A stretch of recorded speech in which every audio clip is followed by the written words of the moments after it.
Nous, on intervient en tant que sculpteur, donc on utilise un maximum de matériaux naturels. Ça va du foin en passant par l'osier, le bois de récupération. On utilise un minimum de matériaux non recyclables, donc un tout petit peu de ferraille. Et on essaye de faire des pièces assez grandes. Donc là, les enfants font notre taille, donc à peu près 2 mètres de haut. Les adultes feront 3 mètres. On va faire 5 personnages à peu près, qui vont prendre vie sur le thème de la neige, pour être en décalé, puisqu'on est en été, un clin d'œil à l'hiver, voilà. Est-ce qu'il y a des plans qui sont faits avant ou c'est fait à vue? Alors, on a fait un croquis, mais en général, on aime bien avoir une certaine liberté. On improvise un peu sur place en fonction de l'endroit où on va poser nos sculptures. Donc, c'est plutôt de l'improvisation, là, pour le coup. Et une sculpture, ça prend combien de temps à faire? Je pense que pour un personnage, on met 1 journée et demie, 2 jours. Voilà. Et après, on vous les laisser dans la nature, ils tiennent combien de temps? Alors là, on utilise du foin, donc le foin, on peut dire que ça tient 1 an. Après, ça noircit, ça tombe, voilà, ça perd un peu en qualité. Par contre, tout le reste, ça reste des années, puisque le bois, là, c'est du vieux bois, donc il ne bouge plus.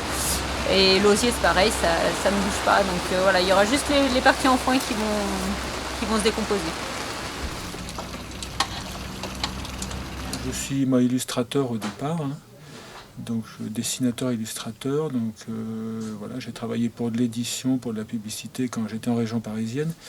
Et depuis que je suis venu m'installer dans les Alpes, donc il y a 30 ans, j'ai travaillé donc plutôt avec les stations, les communes. Et donc en tant qu'artiste peintre, donc j'ai exposé à divers endroits.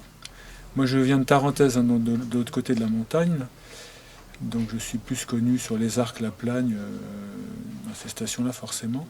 Quelles sont les techniques que tu utilises alors? Alors moi c'est principalement l'aquarelle, parce que je trouve que c'est léger, et comme je représente des paysages en fait, que je me promène dans la nature, c'est quand même plus facile à transporter que de l'huile ou de l'acrylique où il faut des tubes, et puis il faut attendre que ça sèche, ou même que ça sèche pas d'ailleurs pour l'huile. Donc c'est facile à transporter, puis j'aime bien en plus la transparence de cette technique. C'est léger, ça me convient bien. Ça convient bien à mon caractère et à ce que je représente en peinture. Parce que tu vas sur le terrain pour peindre. Je vais sur le terrain évidemment quand les conditions météo s'y prêtent, c'est-à-dire qu'il faut qu'il fasse pas trop froid, parce qu'en dessous de 18 degrés, on va dire, la peinture a du mal à sécher, donc c'est bien quand il y a un petit peu de soleil, mais pas trop non plus. Et puis donc il ne faut pas qu'il pleuve, et il ne faut pas que ça gèle non plus, donc on va dire c'est plutôt l'été ou au printemps, dans les endroits un peu ensoleillés. Et c'est vrai qu'à la montagne, même en été, il peut faire quand même frais. La preuve aujourd'hui. Et donc là, les conditions ne s'y prêtent pas. Donc dans ce cas-là, je fais en général le croquis à l'extérieur assez rapidement. Et après, en essayant de me souvenir des couleurs ou éventuellement maintenant en prenant une photo, je continue et je termine si je n'ai pas l'occasion de ressortir. Et tu peins principalement des paysages de montagne. Voilà, bah oui, c'est vrai que moi venant de la région parisienne, j'ai quand même eu un choc au niveau de la montagne, donc ça m'a vraiment imprégné. Et de ce fait, je fais des paysages, mais sinon il m'arrive aussi de faire des choses plus abstraites, ou des choses, mais ça tourne quand même autour de la nature en général.